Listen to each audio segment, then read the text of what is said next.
ನಮಸ್ತೆ. 27/12/2023 ಬುಧವಾರ ಶುಕ್ಲ ಪಕ್ಷ. ಇವತ್ತು ಆರುದ್ರ ನಕ್ಷತ್ರವಿದೆ. ರಾತ್ರಿ 11:28 ಅಲ್ಲಿಯವರೆಗೂ ಕಾರ್ಯಸಿದ್ಧಿ, ಜೊತೆಯಲ್ಲಿ ಧನಕ್ಷಯ. ಕ್ಷಯ ಅಂತಂದರೆ ಕರಗೋದು ಅಂತ. ಆದ್ದರಿಂದ ಇವತ್ತು ಹಣಕಾಸಿನ ವಿಷಯದಲ್ಲಿ ಹೆಚ್ಚಿನ ಗಮನ ಕೊಡಿ. ಇಲ್ಲ ಅಂತಂದರೆ ನಮ್ಮಲ್ಲಿ ಇರೋದು ಕರಗೋಗುತ್ತದೆ, ಅಂದರೆ ಲಾಭವಿಲ್ಲದೆ ಕ್ಷಯವಾಗುತ್ತೆ ಅಂತ. ಆನಂತರ ಬರುವ ಆರುದ್ರ ನಕ್ಷತ್ರ ಮುಗಿದ ನಂತರ ಬರುವ ಪುನರ್ವಸು ನಕ್ಷತ್ರ ಕಾರ್ಯಸಿದ್ಧಿ ಕೊಡುತ್ತದೆ, ಪರವಾಗಿಲ್ಲ. ಈ ರೀತಿ ಇವತ್ತಿನ ದಿನದಲ್ಲಿ ನಕ್ಷತ್ರ ಪಾದಗಳನ್ನ ನೋಡೋಣ. ಬೆಳಗ್ಗೆ 6:40 10:51 ಆರುದ್ರ ನಕ್ಷತ್ರದ 3ನೇ ಪಾದ, 2ನೇ ಪಾದ ಅಂತೆಲ್ಲ ನಾವು ಲೆಕ್ಕಕ್ಕೆ ತಗೊಳ್ತೀವಲ್ಲ, ಹಾಗಾಗಿ 2ನೇ ಪಾದ ನಡೀತದೆ. ಆರುದ್ರ ನಕ್ಷತ್ರದ 2ನೇ ಪಾದ ಅಂದರೆ ಇದು ಶಿವನ ನಕ್ಷತ್ರ. ಶಿವ ಆರಾಧನೆ ಮಾಡುವವರಿಗೆ ಉತ್ತಮ ಭಾಗ, ಪಾದ ಅಥವಾ ಪಾರ್ಟ್. 10:51 ನಂತರ ಸಂಜೆ 5:09 3ನೇ ಪಾದ ಆರುದ್ರ. ಆನಂತರ ರಾತ್ರಿ 11:29 ಆರುದ್ರ ನಕ್ಷತ್ರದ 4ನೇ ಪಾದ ನಡೀತದೆ. 4ನೇ ಪಾದ ಅಂತಂದರೆ ಅಷ್ಟಕ್ಕೆ ಆ ನಕ್ಷತ್ರ ಮುಗಿದೋಗುತ್ತದೆ. ಆನಂತರ ಬರೋದೇ ಪುನರ್ವಸು ನಕ್ಷತ್ರದ 1ನೇ ಪಾದ. ರಾತ್ರಿ 11:29 ಬೆಳಗಿನ ಜಾವ 5:50 ಪುನರ್ವಸು ನಕ್ಷತ್ರದ 1ನೇ ಪಾದವಿದೆ. 1ನೇ ಪಾದ ಮುಗಿದ ನಂತರ ಆಮೇಲೆ ಬರೋದು 2ನೇ ಪಾದ, ಅಂದರೆ ಬೆಳಗಿನ ಜಾವ 5:51 ಬರುತ್ತದೆ. ಆದ್ದರಿಂದಾಗಿ ಆ ನಕ್ಷತ್ರವು, ಕಳೆದೋಗಿರುವ ಆರುದ್ರ ನಕ್ಷತ್ರವು ಇವತ್ತು ಮಿಥುನ ರಾಶಿಯಲ್ಲೇ ಕೂತಿದೆ. ಆದ್ದರಿಂದ ದಿನ ಪೂರ್ತಿ ಇವತ್ತು ಮಿಥುನ ರಾಶಿ. ಇವತ್ತಿನ ಮಧ್ಯಾಹ್ನ 12:21. ಅದರಲ್ಲೂ ವಿಶೇಷವಾಗಿ ಹೇಳಬೇಕು ಅಂತಂದರೆ ಅಮೃತಗಳಿಗೆ ನಿಶ್ಚಿತ ಮುಹೂರ್ತ ಇಂಥದ್ದೆಲ್ಲ ಶುಭವಾಗಿದೆ. ಆದರೂ ಅದರಲ್ಲಿ ಏನಾದರೂ ದೋಷ ಇದೆಯಾ ಅಂತ ನಾವು ಚೆಕ್ ಮಾಡೋಣ. 100% ಶುಭ ಸಮಯ ಅನ್ನೋದು 6:40 7:07 ಆನಂತರ 9:32 9:54 ಶುಭ ಸಮಯ.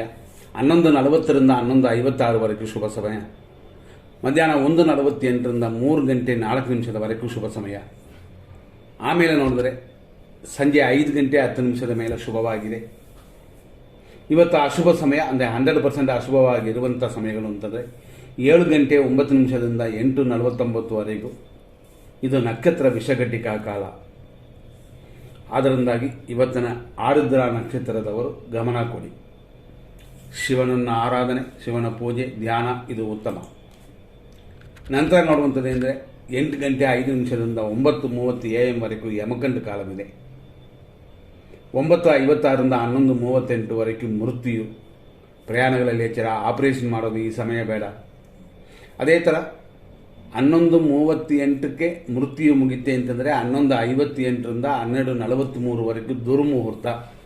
ಯಾವ ಮುಹೂರ್ತಗಳು ಈ ಸಮಯದಲ್ಲಿ ಕಟ್ಟಬಾರದು.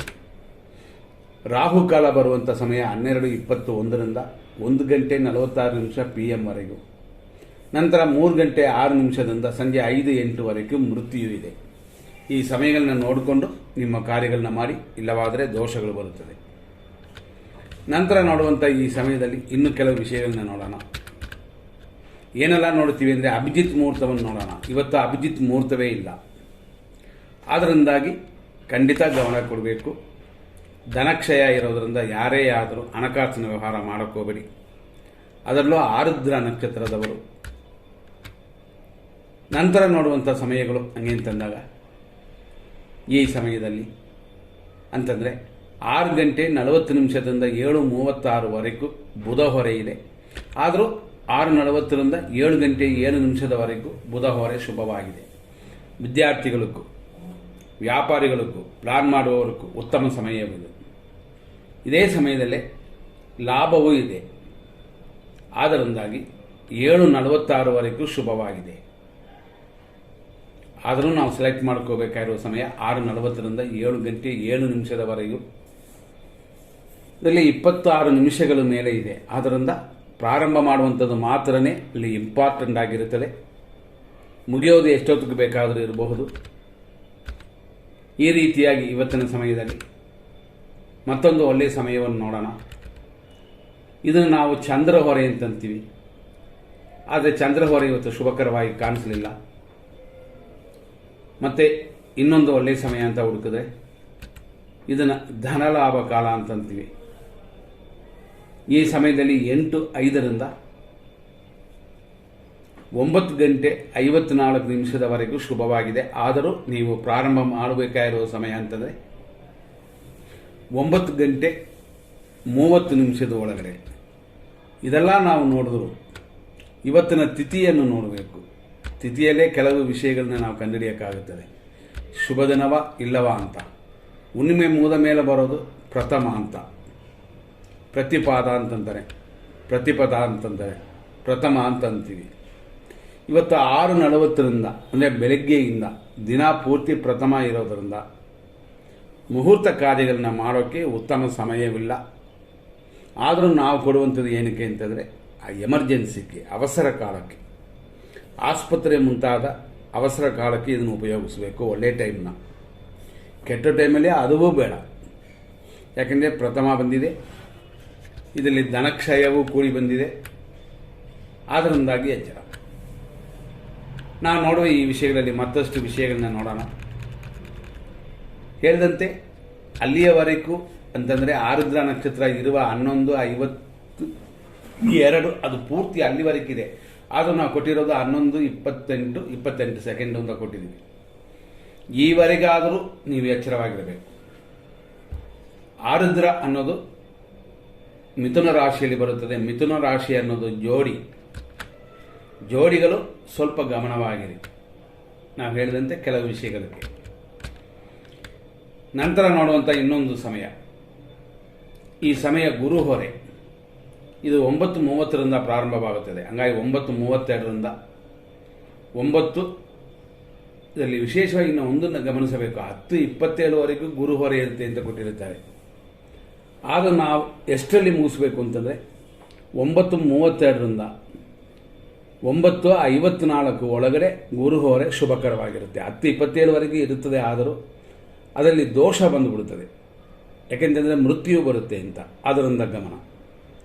ಈ ಸಮಯದಲ್ಲಿ ಸುಖಕಾಲವೂ ಸೇರುತ್ತದೆ. ಮತ್ತು ಇನ್ನೊಂದು ಒಳ್ಳೆಯ ಸಮಯ ಅಂತ ನಾವು ಹುಡುಕಿದ್ರೆ ಗುಳಿಗೆ ಕಾಲ. ಇದು 10:55 ಮೇಲೆ ಸ್ಟಾರ್ಟ್ ಆಗಿ 12:21ವರೆಗಿದೆ.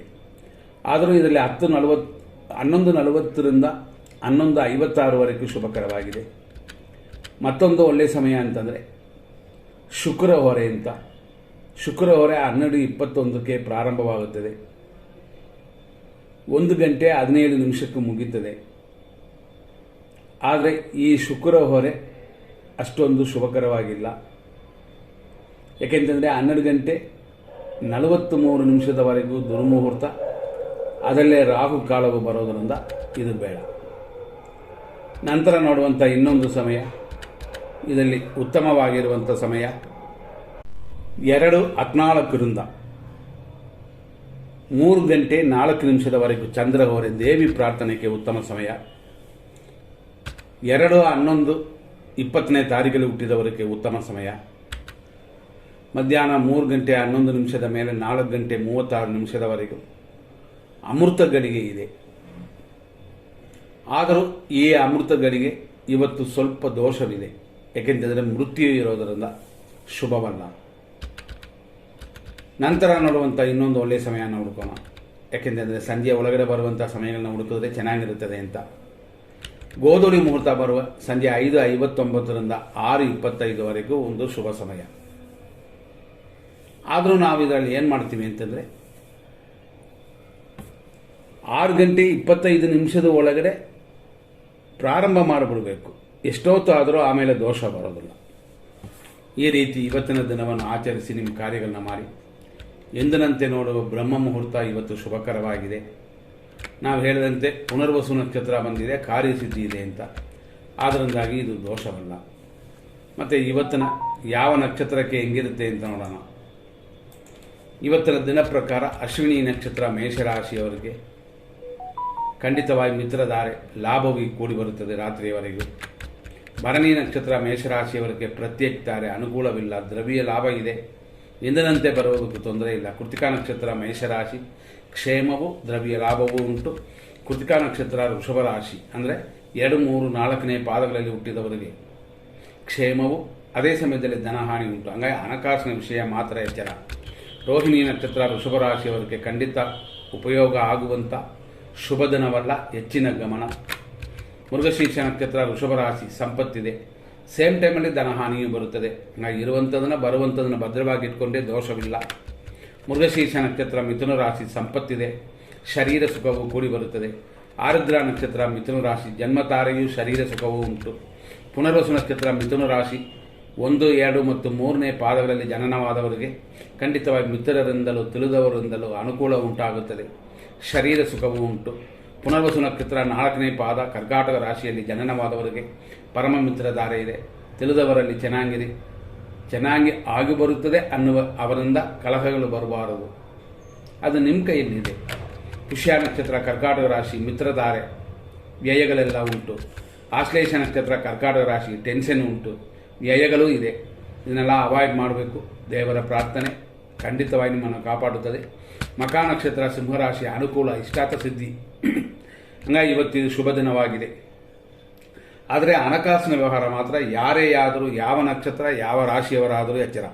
ಇದನ್ನು ತಿಳ್ಕೊಂಡೇ ನಾವು ಹೇಳುವ ಯೋಗಗಳನ್ನು ನೀವು ಗಮನಿಸಬೇಕು. ಪುಬ್ಬ ನಕ್ಷತ್ರ ಸಿಂಹರಾಶಿ ಖಂಡಿತ ಶುಭ ದಿನವಲ್ಲ, ಅಶುಭ. ಉತ್ತರ ನಕ್ಷತ್ರ ಸಿಂಹರಾಶಿ 1ನೇ ಪಾದ ಅನುಕೂಲವಿದೆ, ಇಷ್ಟಾರ್ಥ ಸಿದ್ಧಿಯೆಲ್ಲ ಇದೆ, ಶುಭಕರವಾಗಿದೆ ಇವತ್ತಿನ ದಿನ. ಅದೇ ಉತ್ತರ ನಕ್ಷತ್ರ ಕನ್ಯಾ ರಾಶಿ ಕ್ಷೇಮವು, ಕೆಲಸ ಕಾರ್ಯದ ಅಭಿವೃದ್ಧಿಯು ಅನುಕೂಲವನ್ನು ಕೊಡುತ್ತದೆ. ಹಸ್ತ ನಕ್ಷತ್ರ ಕನ್ಯಾ ರಾಶಿ ವಿಪತ್ತಿದೆ, ಉದ್ಯೋಗ ಅಭಿವೃದ್ಧಿ ಇದೆ. ಚಿತ್ತಾ ನಕ್ಷತ್ರ ಕನ್ಯಾ ರಾಶಿ ಸಂಪತ್ತು, ಉದ್ಯೋಗ ಅಭಿವೃದ್ಧಿ ಎಲ್ಲವೂ ಅನುಕೂಲಕರವಾಗಿದೆ. ಚಿತ್ತಾ ನಕ್ಷತ್ರ ತುಲಾರಾಶಿ ಸಂಪತ್ತಿದೆ, ಸ್ವಲ್ಪ ಕಾರ್ಯದಲ್ಲಿ ಅಡೆತಡೆ ಉಂಟು, ವಿನಾಯಕನನ್ನು ಪೂಜೆ ಮಾಡಿಕೊಳ್ಳಿ. ಸ್ವಾತಿ ನಕ್ಷತ್ರ ತುಲಾರಾಶಿಯಲ್ಲಿ ಜನನವಾದವರಿಗೆ ಜನ್ಮತಾರೆ ಇದು, ನಿಮ್ಮ ನಕ್ಷತ್ರವನ್ನು ಹೇಳಿ ಪೂಜೆ ಮಾಡಿಸ್ಕೊಳ್ಳಿ, ಕಾರ್ಯಗಳಲ್ಲಿ ಅಡೆತಡೆ ಬರುತ್ತದೆ. ವಿಶಾಖ ನಕ್ಷತ್ರ ತುಲಾರಾಶಿ ಪರಮ ಮಿತ್ರಧಾರೆ, ಪರರಿಂದಲೂ ಗುರುವಿನ ಆಶೀರ್ವಾದದಿಂದಲೂ ನಿಮ್ಮ ದೋಷವೆಲ್ಲ ದೂರವಾಗುತ್ತದೆ. ಆದ್ದರಿಂದಾಗಿ ಖಂಡಿತ ಗಮನ ಕೊಡಬೇಕು. ವಿಶಾಖ ನಕ್ಷತ್ರ ವೃಶ್ಚಿಕ ರಾಶಿ ಪರಮ ಮಿತ್ರಧಾರೆ, ಆದ್ದರಿಂದಾಗಿ ಹಿರಿಯರಲ್ಲಿ, ಗುರುಗಳಲ್ಲಿ, ಚಿಕ್ಕವರಲ್ಲಿ ಎಲ್ಲರ ಹತ್ರನೂ ಚೆನ್ನಾಗಿರಿ. ಅನುರಾಧ ನಕ್ಷತ್ರ ವೃಶ್ಚಿಕ ರಾಶಿ ಮಿತ್ರಧಾರೆ, ಆದರೆ ರೋಗ ವೃದ್ಧಿ, ಮಾತ್ರೆಗಳನ್ನು ಸರಿಯಾಗಿ ತಗೊಳ್ಳಿ. ಜ್ಯೇಷ್ಠ ನಕ್ಷತ್ರ ವೃಶ್ಚಿಕ ರಾಶಿ ಟೆನ್ಷನ್, ರೋಗ ವೃದ್ಧಿ ಎಲ್ಲ ಉಂಟು. ಮೂಲ ನಕ್ಷತ್ರ ಧನುಸು ರಾಶಿ ಅನುಕೂಲ, ಸುಖ ಎಲ್ಲವೂ ಕೂಡಿ ಬರುತ್ತದೆ. ಪೂರ್ವಾಷಾಢ ನಕ್ಷತ್ರ ಧನುಸು ರಾಶಿ ಪ್ರತ್ಯೇಕ ತಾರೆ, ಆದರೂ ಸುಖ ಉಂಟು. ಪ್ರತ್ಯೇಕ ತಾರೆ ಅಂತ ಬರೋದರಿಂದ ನೂತನ ಕಾರ್ಯಗಳನ್ನು ಮಾಡೋಕ್ಕೆ ಹೋಗಬೇಡಿ. ಇನ್ವೆಸ್ಟ್ ಮಾಡೋದು ಕೂಡ ಅಷ್ಟು ಒಳ್ಳೆಯದಲ್ಲ, ಯೋಚನೆ ಮಾಡಿ ಮಾತಾಡಿ. ಉತ್ತರಾಷಾಢ ನಕ್ಷತ್ರ ಧನುಸು ರಾಶಿ ಕ್ಷೇಮವು, ಸುಖ ಅಭಿವೃದ್ಧಿ ಉಂಟು. ಉತ್ತರಾಷಾಢ ನಕ್ಷತ್ರ ಮಕರ ರಾಶಿ ಕ್ಷೇಮವು, ಶತ್ರುನಾಶವೂ ಉಂಟು. ಶ್ರವಣ ನಕ್ಷತ್ರ ಮಕರ ರಾಶಿ ವಿಪತ್ತಿದೆ, ಶತ್ರುನಾಶವೂ ಕೂಡಿ ಬರುತ್ತದೆ, ವಿಪತ್ತಿಲ್ಲದೆ ನೋಡಿಕೊಳ್ಳಿ. ಧನಿಷ್ಠ ನಕ್ಷತ್ರ ಮಕರ ರಾಶಿ ಸಂಪತ್ತು, ಶತ್ರುನಾಶ ಇದೆಲ್ಲ ಕೂಡಿ ಬರುತ್ತದೆ. ಶತ್ರುನಾಶ ಅಂದರೆ ನಮಗೂ ಒಳ್ಳೆಯದು ಅಂತ ಅರ್ಥಕ್ಕೆ. ಧನಿಷ್ಠ ನಕ್ಷತ್ರ ಕುಂಭರಾಶಿ ಸಂಪತ್ತು, ಸ್ವಲ್ಪ ಕಾರ್ಯಗಳಲ್ಲಿ ವಿಘ್ನವೇ, ಯೋಚನೆ ಮಾಡಿ ಇನ್ವೆಸ್ಟ್ ಮಾಡಿ, ಆತರ ಪಡಬೇಡ. ಶತಭಿಷ ನಕ್ಷತ್ರ ಕುಂಭರಾಶಿ ಜನ್ಮತಾರೆ ಕಾರ್ಯ ವಿಘ್ನ, ಖಂಡಿತವಾಗಿಯೂ 100% ಯೋಚನೆ ಮಾಡಬೇಕು. ಪೂರ್ವ ಭಾದ್ರಪದ ನಕ್ಷತ್ರ ಕುಂಭರಾಶಿ ಪರಮ ಮಿತ್ರಧಾರೆ, ಆದ್ದರಿಂದಾಗಿ ನಿಮ್ಮ ತೊಂದರೆಗಳನ್ನು ಬೇರೆಯವರಿಂದ ಸಾಲ್ವ್ ಮಾಡಬಹುದು, ಆದ್ದರಿಂದ ಗಮನ ಕೊಡಿ. ಪೂರ್ವ ಭಾದ್ರಪದ ನಕ್ಷತ್ರ ಮೀನರಾಶಿ ಖಂಡಿತ ಪರಮ ಮಿತ್ರಧಾರೆ ಇದೆ, ಆದರೆ ಆರೋಗ್ಯದಲ್ಲಿ ಗಮನ ಕೊಡಬೇಕಾಗುತ್ತದೆ. ಉತ್ತರ ಭಾದ್ರಪದ ನಕ್ಷತ್ರ ಮೀನರಾಶಿ ಖಂಡಿತವಾಗಿ ಶುಭ ದಿನವಾಗಿದೆ, ಎಲ್ಲರಲ್ಲೂ ಚೆನ್ನಾಗಿರಿ. ರೇವತಿ ನಕ್ಷತ್ರ ಮೀನರಾಶಿ ಟೆನ್ಷನ್, ರೋಗ ಭಯವೆಲ್ಲ ಉಂಟು. ಗಮನಿಸಿದ್ರೆ ಅಂದರೆ ನೀವು ಪರೀಕ್ಷೆ ಮಾಡಿ ಕೆಲವು ಕಾರ್ಯಗಳನ್ನ ಮಾಡಬೇಕು.